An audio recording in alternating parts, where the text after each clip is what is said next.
Hello friends, मेरा नाम चंदन कुमार। हम लोग डीसी मशीन को डिस्कस कर रहे हैं। डीसी मशीन में हम लोग आर्मेचर रिएक्शन को डिस्कस कर चुके हैं।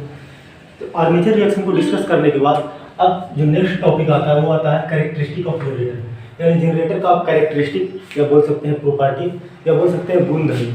ये सब चीज़ को हम डिस्कस करेंगे। कौन सा जनरेटर है तो उसका क्या प्रॉपर्टी होगा या उसका क्या कैरेक्टरिस्टिक होगा। देखिए, जनरेटर का जो हमारा आउटपुट होता है, जनरेटर का आउटपुट क्या मिलता है? जनरेटर का आउटपुट वोल्टेज और करंट मिलता है। वोल्टेज या बोल सकते हैं ईएमएफ, वोल्टेज और करंट मिलता है। और वोल्टेज या बोल सकते हैं ईएमएफ जो जनरेट होता है वो किस पर निर्भर करता है? फ्लक्स और स्पीड। तो हम जनरेटर का कैरेक्टरिस्टिक देखें, कोई भी जनरेटर का कैरेक्टर, तो हम लोग इसी में से किसी पैरामीटर को वैरी करेंगे और उस हिसाब से हम लोग कैरेक्टरिस्टिक देखेंगे जनरेटर का। तो जनरेटर का कैरेक्टरिस्टिक बहुत इंपॉर्टेंट हो जाता है। यहाँ से आपको एक आध क्वेश्चन जेईई एग्जाम्स में पूछते रहता है। तो जनरेटर का कैरेक्टरिस्टिक हम लोग देखते हैं। तो मेनली रूप से कोई भी जनरेटर का जब हम लोग स्टडी करते हैं तो चार कैरेक्टरिस्टिक देखते हैं। चार कैरेक्टरिस्टिक देखते हैं। एक होता है no load characteristic. No load characteristic, no load characteristic को ओपन सर्किट कैरेक्टरिस्टिक ओसीसी या मैग्नेटाइजेशन कैरेक्टरिस्टिक बोलते हैं। Magnetisation characteristic, magnetisation characteristic. उसके बाद आता है दूसरा लोड कैरेक्टरिस्टिक। उसके बाद तीसरा आपको आता है इंटरनल कैरेक्टरिस्टिक।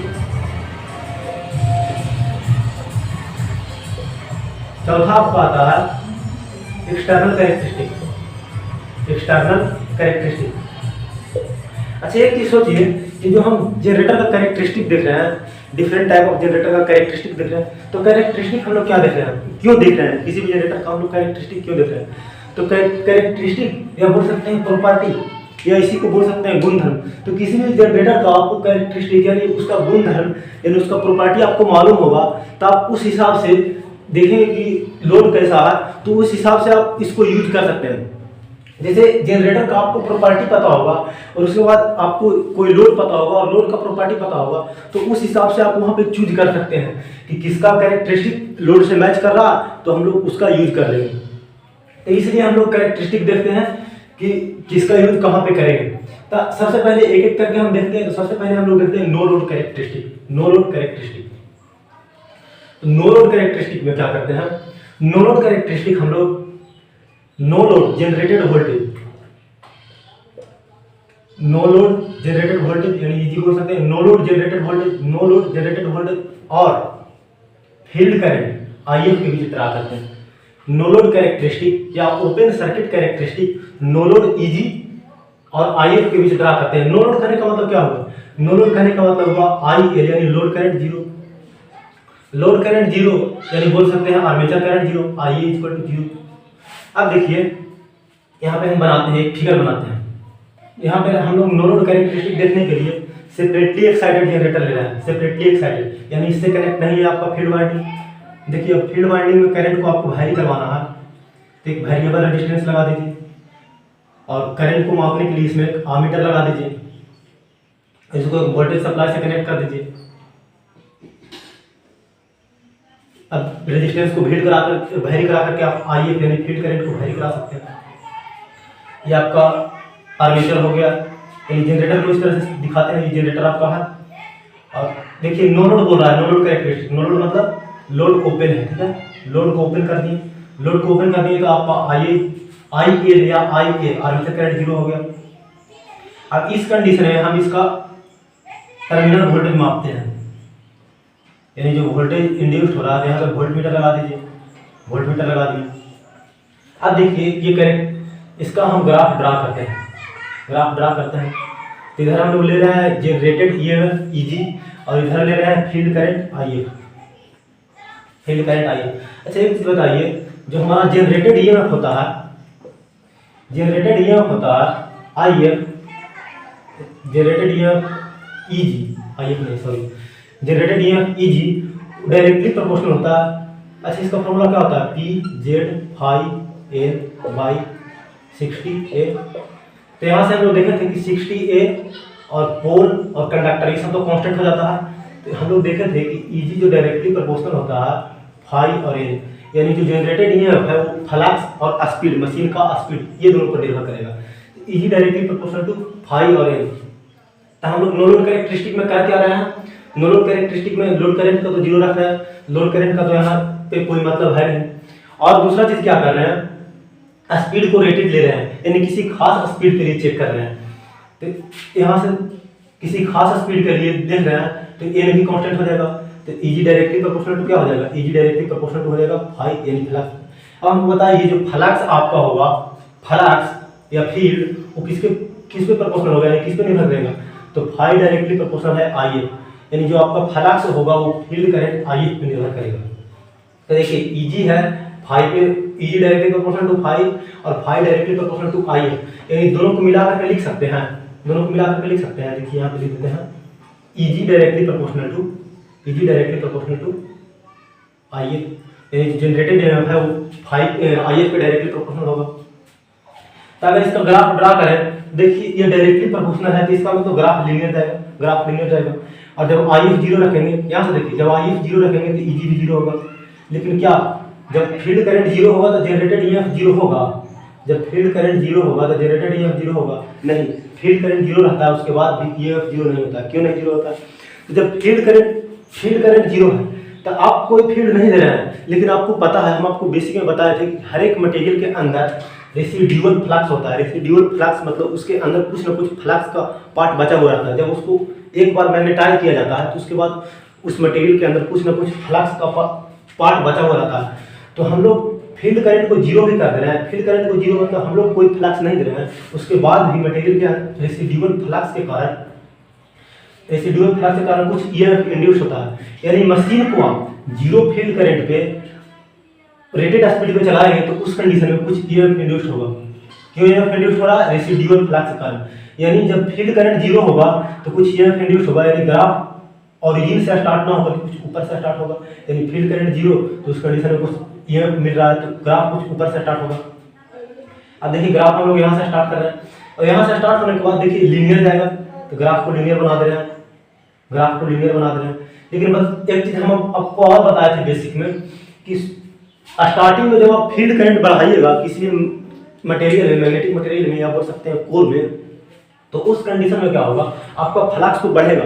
लेकिन जब आप फील्ड करंट बढ़ाते जाइएगा तो एक वैल्यू ऐसा आएगा कि कोर सैचुरेट कर जाएगा, और कोर सैचुरेट करने के बाद आपका फ्लक्स उस स्पीड से नहीं बढ़ेगा। तो जब फ्लक्स उस स्पीड से नहीं बढ़ेगा तो सेम चीज ईएमएफ के साथ भी होगा, यानी शुरू में तो लीनियर जाएगा।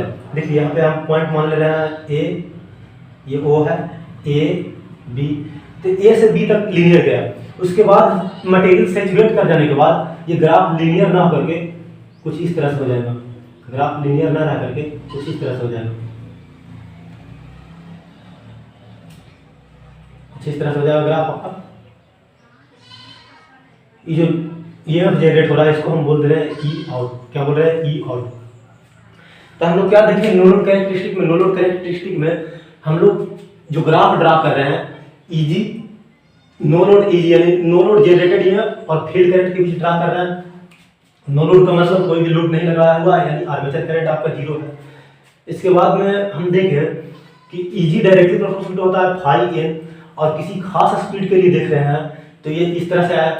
अगर हम मान लेते हैं कि कोई अदर स्पीड पर देखते हैं, अदर स्पीड मैंने स्पीड को कुछ बढ़ा देते हैं, तो अगर स्पीड को आप बढ़ा दीजिएगा तो आपका ग्राफ कुछ ऊपर मिलेगा। यानी अगर आप एन के डायरेक्टली प्रोपोर्शनल है इजी, अगर आप एन को बढ़ा दीजिएगा तो इजी भी बढ़ जाएगा।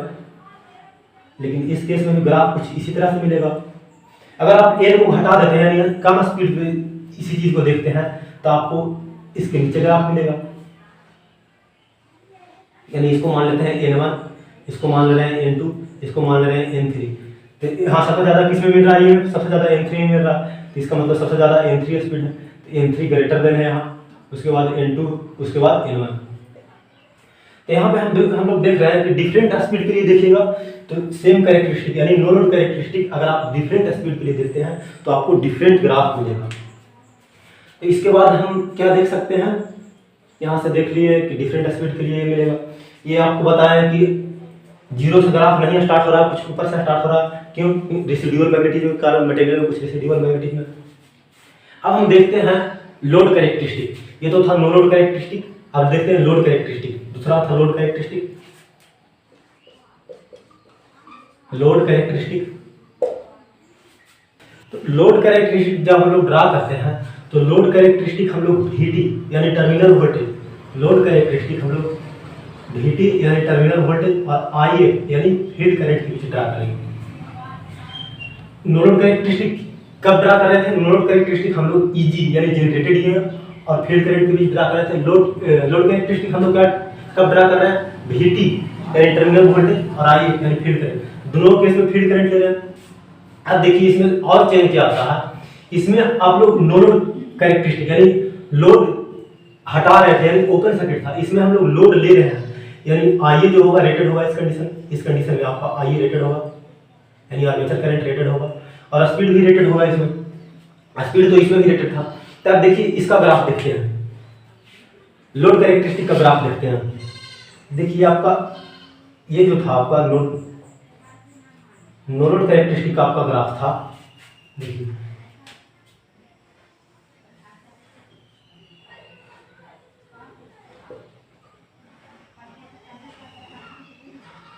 ये था कुछ आपका नो लोड का ग्राफ, नो लोड कैरेक्टरिस्टिक कुछ इस प्रकार से था। ये आपका था ई आउट। अब इसमें हम क्या बोल रहे हैं कि इसमें टर्मिनल वोल्टेज VT और IA यानी फील्ड करंट के बीच देख रहे हैं, लेकिन IA आपका रेटेड होना चाहिए, IA आपका रेटेड होना चाहिए। तो देखिए इसका जो ग्राफ पूछ जाएगा, इसमें लोड को कनेक्ट कर रहे हैं यानी इसमें लोड कनेक्टेड होगा, इसको कनेक्ट कर दिए। अब देखिए इसका जो ग्राफ जाएगा कुछ इस प्रकार से जाता है, इसका ग्राफ कुछ इस प्रकार से जाता है। तब इसमें देखिएगा कि गैप आ रहा, ये गैप आ रहा, ये गैप किस कारण से आ रहा है? तो ये गैप आपका दो कारण से आ रहा है, पहला आर्मेचर रिएक्शन और दूसरा IA ड्रॉप। अब इसको समझते हैं, आर्मेचर रिएक्शन के कारण क्या इफेक्ट आ रहा है। तो हम आपको बताया था कि आर्मेचर रिएक्शन आधा पोल कोर में फ्लक्स डेंसिटी को बढ़ा दे रहा था और आधा पोल कोर में फ्लक्स डेंसिटी को घटा दे रहा था। लेकिन ओवरऑल जो हम लोग फ्लक्स डेंसिटी देख रहे थे वो आर्मेचर रिएक्शन के कारण घट जा रहा था, डीमैग्नेटाइज हो जा रहा था। तो फ्लक्स ओवरऑल घट जाएगा, आपका फ्लक्स ओवरऑल घट जाएगा। देखिए तो फ्लक्स अगर घट जाएगा तो उस कंडीशन में आपका EMF भी घट जाएगा। इसको मिटा देते हैं। देखिए आपका फ्लक्स घट जाएगा, आपका फ्लक्स घट जाएगा डीमैग्नेटाइजिंग इफेक्ट के कारण। तो फ्लक्स घट जाएगा तो EMF डायरेक्टली प्रोपोर्शनल टू होता है phi n, यानी फ्लक्स घट गया तो आपका EMF भी घट जाएगा। तो पहला तो इस इफेक्ट के कारण EMF घट जा रहा है यानी नीचे आ रहा है। दूसरा अब हम लोग देखते हैं एक और इफेक्ट के कारण ये ग्राफ नीचे आ रहा जिसको बोलते हैं IA ड्रॉप, IA ड्रॉप। इसे समझिए, इस तरह से आप समझिए, ये वेरिएबल वोल्टेज सप्लाई है और यहाँ पे आपको ये लोड लगा हुआ है, ये लोड लगा हुआ है, ये वेरिएबल वोल्टेज सप्लाई है, यहाँ पे लोड लगा हुआ है और ये कुछ इंटरनल रेजिस्टेंस है। और ये जो वोल्टेज सप्लाई है वेरिएबल वोल्टेज सप्लाई है, यानी यहाँ से आपको वोल्टेज जो मिल रहा है वो वैरी कर रहा है। हम कह रहे हैं कि इसमें आपको रेटेड करंट, कोई रेटेड करंट IL फ्लो कराना है। तो रेटेड करंट IL फ्लो करवाना है तो अगर शुरू में आप कुछ वोल्टेज दीजिएगा और रेटेड करंट फ्लो कराइएगा तो रेटेड करंट फ्लो कराइएगा तो इसी में ड्रॉप हो जाएगा। यानी शुरू में हम इसको शॉर्ट सर्किट कर दे रहे हैं, इसको शॉर्ट सर्किट करके अगर कुछ वोल्टेज देंगे तो कुछ वोल्टेज जो देंगे वो इसी में ड्रॉप हो जाएगा पूरा का पूरा, इस इंटरनल रेजिस्टेंस में पूरा का पूरा ड्रॉप हो जाएगा, कोई भी वोल्टेज आपको टर्मिनल पे नहीं मिलेगा। हम ये बोल रहे हैं कि इसको शॉर्ट सर्किट कर करके हम इस वोल्टेज पे बहुत कम वोल्टेज देंगे, यानी वोल्टेज सप्लाई से बहुत कम वोल्टेज देंगे तो वो रेटेड करंट फ्लो करवाने के लिए ये पूरा इसमें ड्रॉप करा देगा। तो ये जो ड्रॉप करवा देगा तो ड्रॉप करवा करके तब ये रेटेड करंट इसमें फ्लो कराएगा। तो इसीलिए इसमें भी अगर हमको रेटेड करंट फ्लो करवाना है, इस जनरेटर में देखिए, जनरेटर का भी हम लोग तो आउटपुट देख रहे हैं, जो वोल्टेज है वो वैरी कर रहा है और इसका इंटरनल रेजिस्टेंस की जगह पर इसको मान लीजिए RA यानी आर्मेचर रेजिस्टेंस। तो अगर आप इसको में रेटेड करंट फ्लो कराइएगा तो रेटेड करंट फ्लो कराइएगा तो इस कारण से इसको में IA ड्रॉप होगा, तो IA ड्रॉप होगा तो आप अगर स्टार्टिंग का कुछ वोल्टेज दीजिएगा तो वो इसी में ड्रॉप हो जाएगा। फुल लोड करंट सर्कुलेट कराने के लिए या बोल सकते हैं रेटेड करंट सर्कुलेट कराने के लिए IA ड्रॉप किसमें कराएगा स्टार्टिंग में। तो हम अगर कुछ मान लेते हैं कि आप इतना फील्ड करंट दिए, तो इतना फील्ड करंट दिए, इसके कारण से इतना ईएमएफ इंड्यूस हुआ, इतना ईएमएफ इंड्यूस हुआ। तो ये जो ये ईएमएफ है, ये क्या हुआ, आईए आर में ड्रॉप हो गया, यानी आर्मेचर के क्रॉस ड्रॉप हो गया। तो जब आर्मेचर के क्रॉस ड्रॉप हो गया तो आपको आउटपुट में कोई भी वोल्टेज नहीं मिला। तो देखिए ये इजी था, तो यहाँ तक कि आपको आउटपुट में कुछ नहीं मिल रहा, आउटपुट में नहीं कुछ मिल रहा। इसके बाद आप अगर फील्ड करंट बढ़ाते हैं तो फील्ड करंट बढ़ाइएगा तो उस कारण से आपका जनरेटेड ईएमएफ बढ़ेगा। तो जनरेटेड ईएमएफ बढ़ेगा तो अब आपको टर्मिनल के क्रॉस वोल्टेज मिलेगा।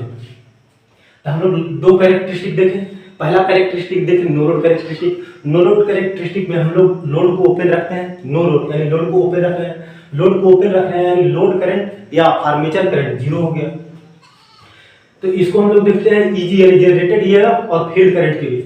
तो यहाँ से हम लोग देखे थे कि ईजी डायरेक्टली प्रोपोर्शनल टू होता था फाई यानी फ्लक्स पे, और फाई डायरेक्टली प्रोपोर्शनल टू होता था आईएफ के। तो यहाँ से देखे थे E G directly proportional to I F होगा, लेकिन E G directly proportional to I F हुआ यानी ग्राफ लीनियर होना चाहिए और जीरो से स्टार्ट होना चाहिए, लेकिन ग्राफ जीरो से स्टार्ट नहीं हो रहा। किस कारण से, रेसिडुअल मैग्नेटिज्म के कारण। और ग्राफ लीनियर स्टार्टिंग में है लेकिन बाद में लीनियर नहीं हो रहा है। ये किस कारण से, ये इस कारण से हो रहा है क्योंकि बाद में जाकर के आपका जो मटेरियल है या बोल सकते हैं कोर है वो सैचुरेट कर जा रहा है। तो उस सैचुरेशन के कारण ये आपका ग्राफ पूरी तरह से लीनियर नहीं है।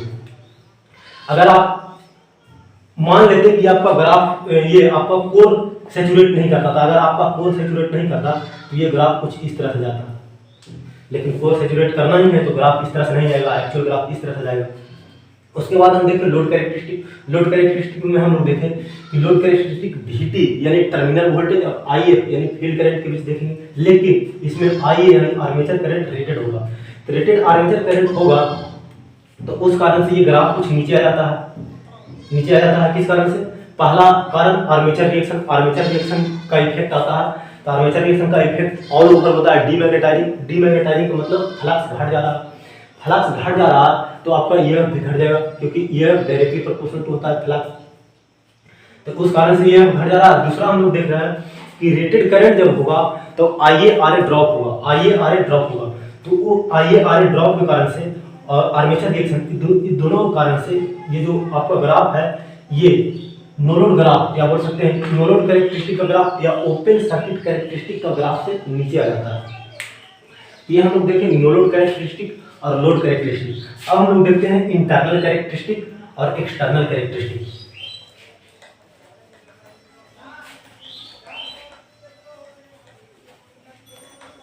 इंटरनल कैरेक्टरिस्टिक तीन में आपका था इंटरनल कैरेक्टरिस्टिक, इंटरनल कैरेक्टरिस्टिक। तो इंटरनल कैरेक्टरिस्टिक हम लोग ड्रा करते हैं एक्चुअल जनरेटेड ईएमएफ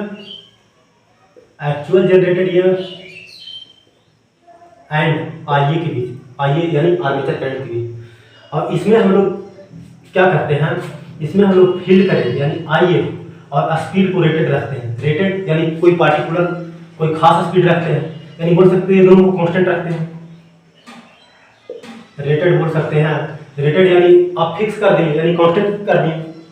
तो हम बोल रहे हैं एक्चुअल जनरेटेड ईएमएफ। तो अभी तो हम देख रहे थे ईएमएफ के बीच जनरेटेड ईएमएफ। तो जनरेटेड ईएमएफ क्या होता है, एक्चुअल जनरेटेड ईएमएफ क्या होता है। तो देखिए अब हम लोग देखते हैं। तो देखिए अभी नो लोड कैरेक्टरिस्टिक देख रहे हैं। तो नो लोड कैरेक्टरिस्टिक में हम लोग लोड करंट जीरो ले रहे थे, लोड करंट जीरो ले रहे थे। तो इस कारण से जो ईएमएफ इंड्यूस्ड होकर के आया था ये ई नोट था। देखिए ई नोट है। अब थोड़ा सा इसको समझिएगा, एक्चुअल जनरेटेड ईएमएफ क्या होता है और जनरेटेड ईएमएफ क्या होता है। तो ई नोट ईएमएफ इंड्यूस्ड हो रहा था। तब देखिए दोनों को ग्राफ प्लॉट करते हैं, यानी आईए आर्मेचर करंट और एक्चुअल जनरेटेड ईएमएफ के बीच ग्राफ प्लॉट करते हैं। तो देखिए ये आपका है आईए यानी आर्मेचर करंट और ये ईएमएफ का ग्राफ है ई।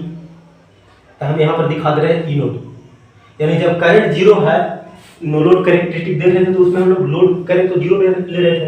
तो जब लोड करंट जीरो है, तो ई नोट आपका ईएमएफ इंड्यूस्ड हो रहा है, ई नोट ईएमएफ इंड्यूस्ड हो रहा है। अब हम लोग आर्मेचर करंट को बढ़ा रहे हैं।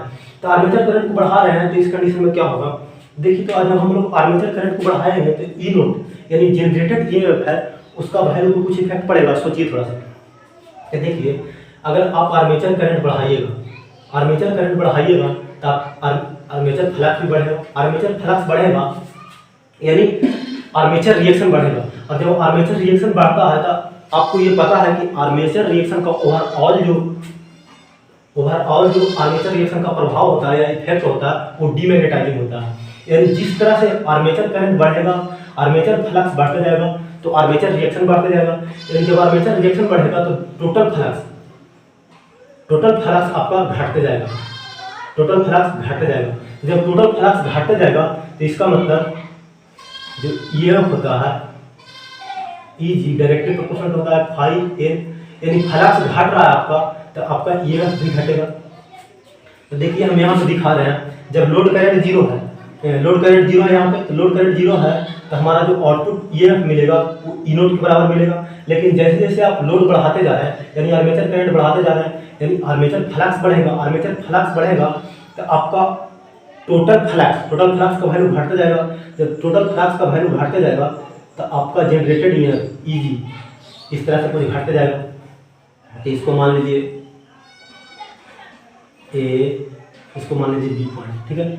अब देखिए इसके बाद देखिए टोटल कैरेक्टरिस्टिक, चौथा में आपका आता है टोटल कैरेक्टरिस्टिक। तो टोटल कैरेक्टरिस्टिक हम लोग देखते हैं टर्मिनल वोल्टेज Vt और terminal voltage Vt and armature current Ia के बीच। टोटल कैरेक्टरिस्टिक हम लोग देखते हैं टर्मिनल वोल्टेज Vt और आर्मेचर करंट Ia के बीच। ये देखिए ये तो आपका है एक्चुअल जनरेटेड ईएमएफ, यानी जब आर्मेचर करंट जब मशीन ऑपरेट करेगा तो उसमें एक्चुअल में इतना ईएमएफ जनरेट होगा, यानी जिस तरह से करंट आप बढ़ाते जाएंगे आपका ईएमएफ का कुछ वैल्यू घटते जाएगा। लेकिन हम आप देखना चाह रहे हैं Vt यानी टर्मिनल वोल्टेज और Ia के बीच। तो देखिए तो जब आपका टर्मिनल करंट जब बढ़ाइएगा, आर्मेचर करंट बढ़ाइएगा यानी लोड बढ़ेगा यानी आर्मेचर करंट बढ़ेगा। तो आर्मेचर करंट बढ़ेगा तो उस केस में आपको पता है कि आर्मेचर के अंदर IaRa ड्रॉप होता है। तो जैसे जैसे आर्मेचर करंट को आप वैल्यू बढ़ाते जाइएगा तो IaRa ड्रॉप भी बढ़ता जाएगा। जब आपका आर्मेचर करंट जीरो रहेगा तो कोई ड्रॉप नहीं होगा, यानी ग्राफ जीरो से स्टार्ट होगा। और जैसे जैसे आप आर्मेचर करंट का वैल्यू बढ़ाते जाइएगा तो IaRa का वैल्यू बढ़ते जाएगा। देखिए हम ये दिखा दे रहे हैं IaRa ड्रॉप, ये है आपका IaRa ड्रॉप, ये आपका IaRa ड्रॉप है। देखिए हम शॉर्ट में एक मशीन बना दे रहे हैं, जनरेटर बना दे रहे हैं।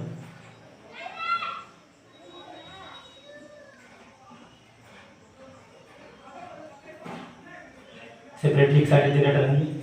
तो देखिए यहाँ पर आपका ईजी मिल रहा है, लेकिन यहाँ पर जो Vt मिलेगा, Vt कितना मिलेगा, Vt आपको मिलेगा ईजी में से यानी जितना ये जनरेट हुआ है उसमें से IaRa यानी जो आर्मेचर में ड्रॉप हो रहा है उसको घटा देंगे तो आपको टर्मिनल वोल्टेज मिलेगा। आपको टर्मिनल वोल्टेज कैसे मिलेगा, आपको टर्मिनल वोल्टेज निकालने के लिए जितना ईएमएफ जनरेट हो रहा है उसको में से IaRa ड्रॉप घटाना होगा, तब जाकर के आपको टर्मिनल वोल्टेज मिलेगा। तो टर्मिनल वोल्टेज के लिए हमको क्या करना होगा, टर्मिनल वोल्टेज के लिए हमको ये जनरेटेड ईएमएफ में से यानी इस ग्राफ में से IaRa ड्रॉप घटाना होगा। तो देखिए तो अगर इसमें से IaRa ड्रॉप घटाएंगे तो कुछ इस तरह से कर सकते हैं। जब I यानी आर्मेचर करंट जीरो होगा तो ड्रॉप भी जीरो है, यानी स्टार्ट ये भी यहीं से होगा, स्टार्ट यहाँ से होगा। और देखिए जैसे जैसे करंट बढ़ रहा है उस तरह से IaRa ड्रॉप बढ़ते जा रहा है। तो IaRa ड्रॉप बढ़ते जा रहा है तो ग्राफ कुछ इस तरह से होगा। देखिए ग्राफ आपको कुछ इस तरह से होने वाला है। इसको सी पॉइंट दे रहे हैं, इसको एक इस लाइन को एक से दिखा दे रहे हैं, इस लाइन को दो से दिखा दे रहे हैं। तो इस फिगर में जो लाइन 1 है वो दिखा रहा है आपका इंटरनल कैरेक्टरिस्टिक को, और लाइन जो 2 है वो आपका है एक्सटर्नल कैरेक्टरिस्टिक। यहाँ पे टोटल कैरेक्टरिस्टिक लिखा हुआ है, यहाँ पे होगा external characteristic, external characteristic, external characteristic. तो हम यहाँ से ये भी बोल सकते हैं कि जनरेटेड ईएमएफ में से अगर जनरेटेड ईएमएफ के साथ साथ आर्मेचर रिएक्शन के इफेक्ट को देखेंगे तो आपको मिल जाएगा इंटरनल कैरेक्टरिस्टिक। जनरेटेड ईएमएफ के साथ साथ आर्मेचर रिएक्शन के इफेक्ट को देखेंगे, इसको आर्मेचर रिएक्शन का इफेक्ट बोल दे रहे हैं, आर्मेचर रिएक्शन का इफेक्ट। और ये क्या है, ये घटा है, इसमें से IaRa ड्रॉप, ये है आपका IaRa ड्रॉप। और ये इसमें है यहाँ पे है आर्मेचर रिएक्शन का इफेक्ट, आर्मेचर रिएक्शन इफेक्ट। तो अगर जनरेटेड ईएमएफ यानी जो जनरेटेड ईएमएफ ई आउट है इसको अगर हम आर्मेचर रिएक्शन को कंक्लूड करके या बोल सकते हैं आर्मेचर रिएक्शन को इफेक्ट को लेकर के साथ में तब देखते हैं, तब आपको मिलता है इंटरनल कैरेक्टरिस्टिक। और अगर इंटरनल कैरेक्टरिस्टिक में से आप IAR ड्रॉप यानी बोल सकते हैं आर्मेचर ड्रॉप घटा देते हैं, तब आपको मिलता है एक्सटर्नल कैरेक्टरिस्टिक। तो इसी चीज को आप उल्टा भी बोल सकते हैं कि अगर एक्सटर्नल कैरेक्टरिस्टिक में आप IAR ड्रॉप यानी आर्मेचर ड्रॉप जोड़ दीजिएगा, तब आपको मिल जाएगा इंटरनल कैरेक्टरिस्टिक। और इंटरनल कैरेक्टरिस्टिक में आप आर्मेचर रिएक्शन का इफेक्ट को हटा दीजिएगा, तो आपको मिल जाएगा no load generated EMF E out. तो इसमें से जो आपको क्वेश्चन पूछता है, कैरेक्टरिस्टिक से जो आपको क्वेश्चन पूछता है, आपको बहुत इजी क्वेश्चन पूछता है। जो चारों कैरेक्टरिस्टिक हम लोग ड्रा किए हैं, no load characteristic, load characteristic, internal characteristic और एक्सटर्नल कैरेक्टरिस्टिक, तो चारों को किसके किसके बीच ड्रा करते हैं, यहीं से ज़्यादा क्वेश्चन पूछता है। तो चारों को हम एक बार समरी लिख देते हैं, चारों को हम समरी लिख देते हैं।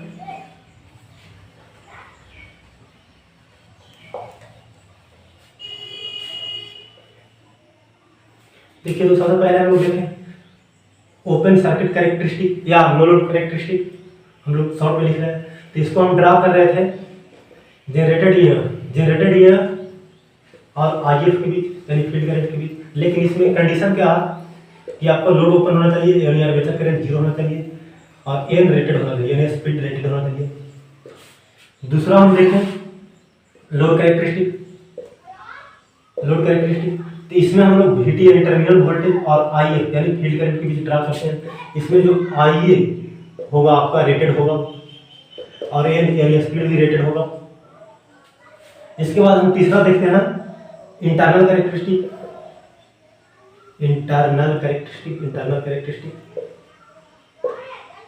सॉफ्टवेयर पे लिख रहे हैं इंटरनल कैरेक्टरिस्टिक। तो इंटरनल कैरेक्टरिस्टिक हम लोग देखते हैं एक्चुअल जनरेटेड EMF यानी EG और IA के बीच यानी आर्मेचर करंट से आपका जनरेटेड EMF पे क्या इफेक्ट पड़ता है, वो चीज़ हम लोग देखें। इस कंडीशन में हम लोग क्या रखते हैं IF यानी फील्ड करंट और स्पीड, इसको रेटेड या कांस्टेंट रखते हैं। स्पीड और फील्ड करंट या बोल सकते हैं फ्लक्स, फील्ड में फ्लक्स निर्भर करता है।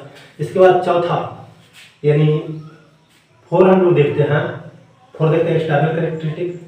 एक्सटर्नल कैरेक्टरिस्टिक हम लोग देखते हैं terminal voltage VT, terminal voltage या बोल सकते हैं लोड वोल्टेज VT और IA के बीच यानी आर्मेचर करंट के बीच। तो इसको हम लोग देखते हैं VT और IA के बीच। इसमें भी आपका IF यानी फील्ड करंट या फ्लक्स, इसमें भी आपका फील्ड करंट या फ्लक्स और साथ ही साथ स्पीड रेटेड होगा। तो ये था कैरेक्टरिस्टिक ऑफ जनरेटर। तो ये तो हम कैरेक्टरिस्टिक का ओवरव्यू देखें। अब इसके बाद हम लोग क्या करें कि हर एक जनरेटर का अलग अलग करके कैरेक्टरिस्टिक, हर एक जनरेटर का चारों कैरेक्टरिस्टिक अलग अलग करके देखते हैं। आई होप अभी तक जो बताएं आप लोगों को समझ में आया होगा। बाकी अब हम लोग एक एक करके सारे जनरेटर का अलग से हम लोग कैरेक्टरिस्टिक देखते हैं।